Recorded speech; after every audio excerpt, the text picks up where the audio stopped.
छैन के हुँदैछ मलाई न त मन लाग्छ कसैसँग चल्न न त मन लाग्छ कसैसँग बोल्न बाटोकोमा हात लगाएर मन लाग्छ खाटमा ढल्न यहाँ चाहेर नि सक्दिनँ म मनको कुरा खोल्न यहाँ कोही नि भइदिएको भए हुन्थ्यो मलाई नि बुझ्दिने नगर कसैले कसैलाई यहाँ दुख्दिने खुबसँगै जुछु मर्छु भन्थिस् त अब त म चाले तेरो नि रूप चिन्ने त मेरै भनी बस्ने यहाँ सबैलाई ढाकिएर तर त अर्कीको अँगालोमा लाग्दिस् बाँधिएर जाने मान्छेलाई जे गरे नि सकिन्न रहेछ रोक्न पीडा दिनु भन्दा आउँछ मलाई बोक्न माया भन्ने के रहेछ मजाले गयो बुझाएर बल्ल बुझे माया भन्ने रहेछ के अहिलेले नै पारी चाँडो स्टोरी मरिले अब मैले मात्र सोची बसेर यहाँ हुँदैन के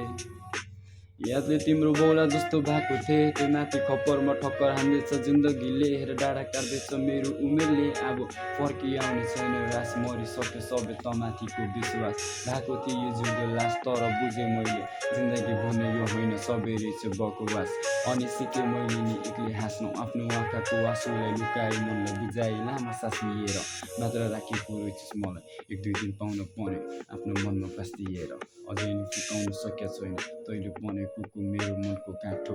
उसले चाहिँ भन्यो त्यो मान्छे म थिएँ मायामा अति लाटो म हुनु पर्ने ठाउँमा थियो अर्को जाँटो देखेर कन्सेरी मेरो नि तातो तर गर्न सकिनँ केही उसले खोजेको थिएन मसँग केही त्योसँग लाग्थ्यो त्यसैले मेरो बारेमा सोचे केही हाँसेर बाटो नि लाग्थ्यो मैले नि जान दिएँ तेरो चर्तीको मैले पहिलेदेखि हेर्दै थिएँ मनले त जसो तसो मलाई दिए तर कमजोरी मेरा आँखा थिए आँसु झर्दा सकिन थाहा मेरो दुनियाँ त माथि देखेका थिए तर मलाई थिएन थाहा तेरो दुनियाँ चाहिँ बसिसक्यो थिइस् रहेछस् धन अब त पुरा भयो होला तेरो चाहना इच्छाहरू तर मेरो सानो लागि गयो त्यसको ठुलो लाग्यो होला घर गाडी घोडाहरू अझै नि आउँछ याद मलाई त्यो तेरो नखराको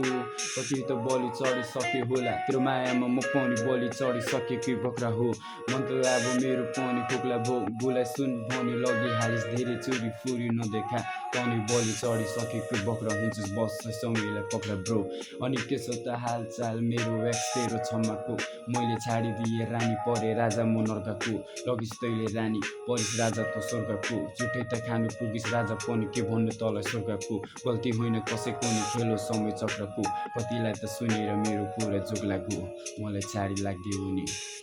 किनकि उसलाई पैसाको भोक लाग्यो त्यो दिनदेखि माया प्रीति भन्ने कुराहरू सबै मलाई झुट लाग्यो।